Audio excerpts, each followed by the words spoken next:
Alright guys, such a comic again. I hope you're doing well and enjoying your day so far. The Burger King is back in the league, but this time it could well be different. Ravens get their first win with their new player on board after Slasher retired just a couple of days ago, but big questions on this, especially given the future of this team, what Exceed had to say on the timeline, what Slasher's been saying over the last few days, and also Exceed turning up to the OpTic facility to help him play the game today. Lots of talking points. Very much into your thoughts in the comments. Hit the like button if you enjoy. Subscribe if you're new as always. Slasher retired the other day. It was a big talking point, especially his talking point after his retirement, right? He hit the timeline, he was talking on stream about the teammates that he played with over the last couple of years on these weaker teams, not taking it serious enough in practice, not really trying to win, scrims not going so well.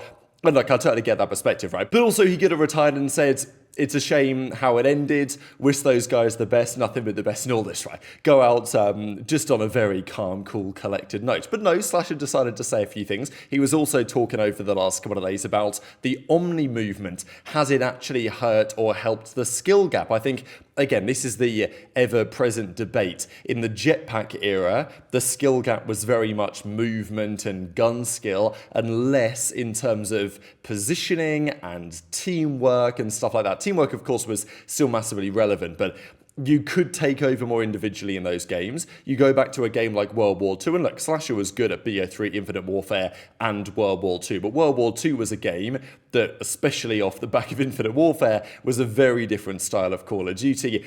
It was much more about strategy and positioning, and, you know, it was difficult to absolutely have a crazy individual takeover and pop a three-piece by hitting a wall run or whatever.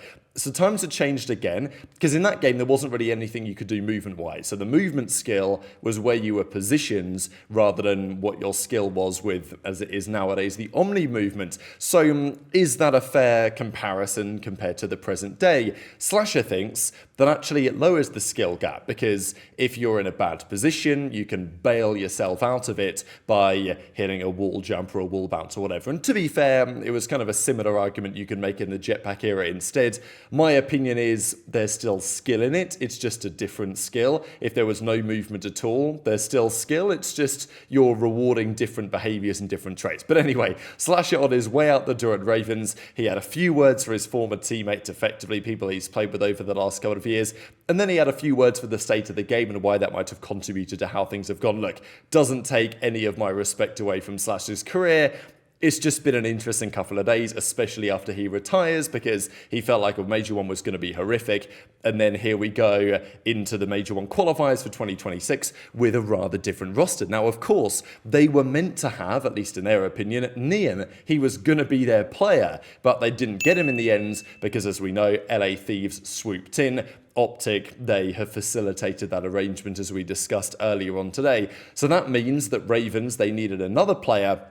There were multiple options they could have gone for. Their chosen one, at least as far as many of us were concerned, was a bit of a surprise. We'll get to that after we talk about this first series, because Kremplossus, whatever, they were playing their series against the Falcons. And, well, I've been talking about this for a good few weeks now, that I would like to see a different SMG in the meta. We've seen the Drazah and the M15, as far as I'm concerned, for too long. The M15 is, like, fine. I don't love it. I wish it was more like an MCW, right? If we're going to have a two-weapon meta, I would prefer it to be a slightly slower firing AR and a slightly faster firing sub. You guys might not have liked the Modern Warfare 3 meta, but I think it was better, you know, the MCW and the Rival 9 was a better balance of a meta than the M15 and the Drazah was. So the pros maybe are starting to agree just a little bit, because they are trialing out other options here when it comes to SMGs. And it looks like the MPC could well be a viable one. We know that as time goes on, every year in the COD League, you usually, as the months go past, get more SMGs in plays. Just how it naturally goes. The game tends to speed up over time. More people run subs. The subs become more powerful. It's just a general development that the start of the year is usually AR dominated, and as time goes on, it tends to swap around. But the MPC, effectively, the MSMC, it looks the same from the side pretty much as the classic MSMC from Black Ops 2. I think they brought it back in Black Ops 3 as like the XMC or whatever it was.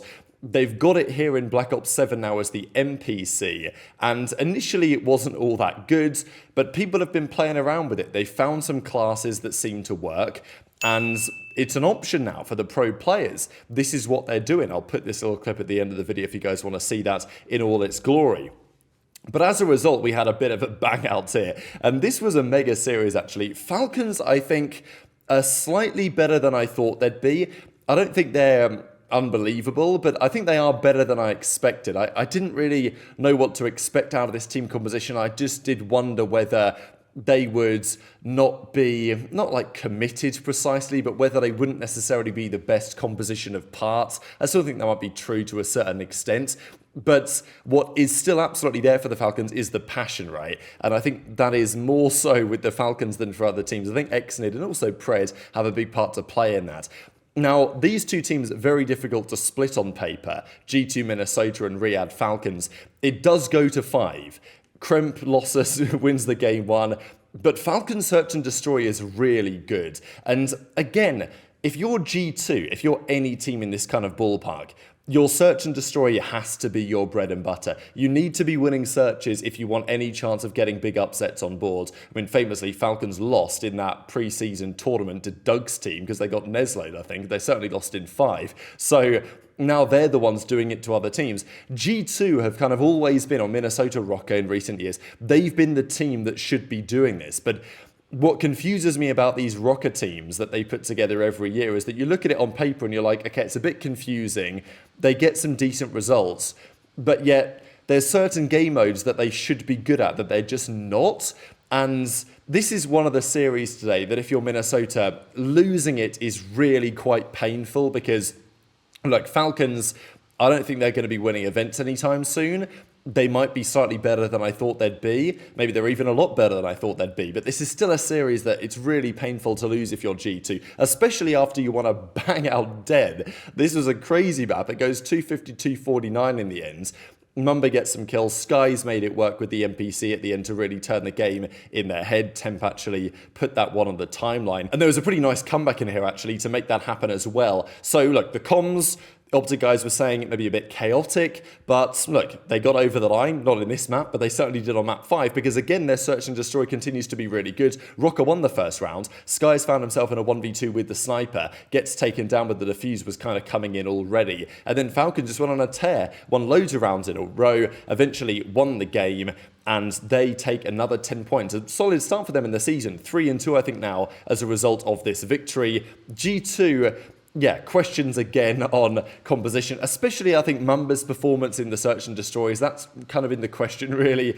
Mamba, he's looked pretty good so far, but some of his plays in search in December and now here in 2026, not conducive to much success. Shout out the OpTic guys, by the way, switching things up with a watch party. They're bringing down like the breakdown that they used to run with Zinni a couple of years back, doing a little breakdown segment right here. I used to love these segments with the teleprompters back in the day, so it's nice to see that OpTic are running it back to some degree, because we don't really see too much of this in the Pro League broadcast anymore. We see some of it, to their credit, but it's not like it was watching Black Ops 3, the CWL, where Revan would be up there with the teleprompter all the time, and it was actually looked really good on the broadcast. So Falcons get the victory. Pred was talking about it after the fact. They've been putting in a lot of the work, watching VODs, stealing things from other teams. We enjoy the game. So look, Falcons they're moving upwards. They're 3-2 so far. I think look, if they keep playing search like this, they're an absolute threat. Their respawn is probably not quite good enough, but Celium's a serious threat in the search and destroys. I thought Pred was actually very good this series. Again, I always look at Pred's arrow on the minimap, and sometimes I have some questions, but I think this series he definitely locked it in. But really, it was that map 2 where Cell was 11-6, and then the map 5 where Cell was 11-4. Those were the difference makers, and if the Falcons can keep doing that, they can upset some serious teams this season, or maybe it won't be an upset at some point. Maybe they just straight up become one of the teams to beat. Now, let's talk about Exceed, because the Burger King, right? All the Burger King cards, his time in the league. And I think to Exceed's credit, for all the criticism he's had in recent years, he's handled it mentally, and like his response has been very commendable, I think. The way that he's approached it to be like, yeah, these people are going to talk trash, but you know, I know I'm good enough to make it back into the league. I know I'm good enough to have some impact, even though he's had quite a few league stints and they've not really gone to plan. And he certainly wouldn't have been, at least in my head, the absolute top choice to go for if you're Ravens instead of Slasher, instead of Neum, right? But look, Lqgend at this point, veteran player pretty much. He's been around a long time. He adds a lot of leadership and communication to this team, which arguably they needed. So of the options, it does make a fair bit of sense. The league PC for Lqgend didn't arrive yet, so they gave him the opportunity, OpTic, to play from the facility. So look, maybe it's the OpTic buff or something with Lqgend this weekend's. We also, if you guys remember last year, Rafi and Lqgend were beefing big time, and Rafi basically said, like, you'll never be back in the Pro League, you're terrible at all this. So anyway, he did get back into the Pro League, and well, he's had a rather good start on the first day. So Miami, they win the game one. They were obviously heavy favourites for this series, right? Miami last year were a serious threat, not so much at Major 1, but once they brought in Super, once Rencor really got accustomed to that, they were a serious threat at the end of last season. Now look, losing ReeaL was always going to hurt them. I don't think there's much doubt about that.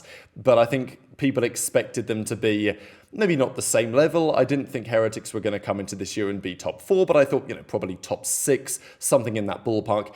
They should have had enough, I thought, certainly in the respawns, to get the job done against a team like Ravens. Now, we know they were scrimming with Neum, and their scrim results looked really good from what we saw from those scrim sets. But with Lqgend, obviously we had no idea what it was going to look like because we hadn't seen any of the scrims with Lqgend to our understanding, really. And he's now straight back into the league. Now, they close out the game too. Pretty impressed here. Lqgend, it doesn't want to load for me, but I'll just move on. But Lqgend was pulling out some plays with the sniper. It was helping out Craze close out some of the rounds in the search and destroy. They then won the overloads, took it to a game 4, and won a pretty competitive exposure. But in the end, there was nothing that the boys on Heretics were going to be able to do to bounce back in it. Rencor was 41 in 32, but not a great map from the other guys. And Lqgend, first, I mean, look at him go. Look at him yapping to the camera, baby. We're officially back. So what a storyline, right? After all the trash talk on this guy's name, he comes back into the league, first series in. Yeah, he didn't drop at 1.6 or anything, but he had a very solid series, took down a team that were clear favourites to beat them, and turned some serious heads now, right? Because people are going to look at this Ravens team and say, okay, maybe they could be a force. We thought they were going to be well off the back of the field. At some point, it looked like it was going to be them and Surge right down there battling out in the Burger Bowl. But now it looks like the Burger King has turned things around. Look, maybe this is more on Miami. I think there's an argument to be made there.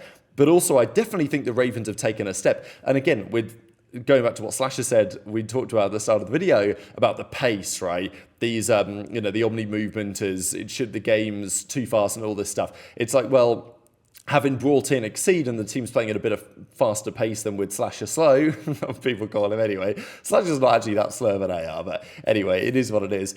Lqgend comes in, they pick up the pace a little bit more. All of a sudden, Ravens looking a little bit tasty. So I'm not going to say Ravens are going to, wow, they're going to go on a dominate or anything. But this was quite the important victory today, right? Against a team like Miami to win the Den Search and Destroy, but then win a close overload on the Scar. But the exposure, I thought, was a particularly impressive map, really. It was good all across the board from those guys.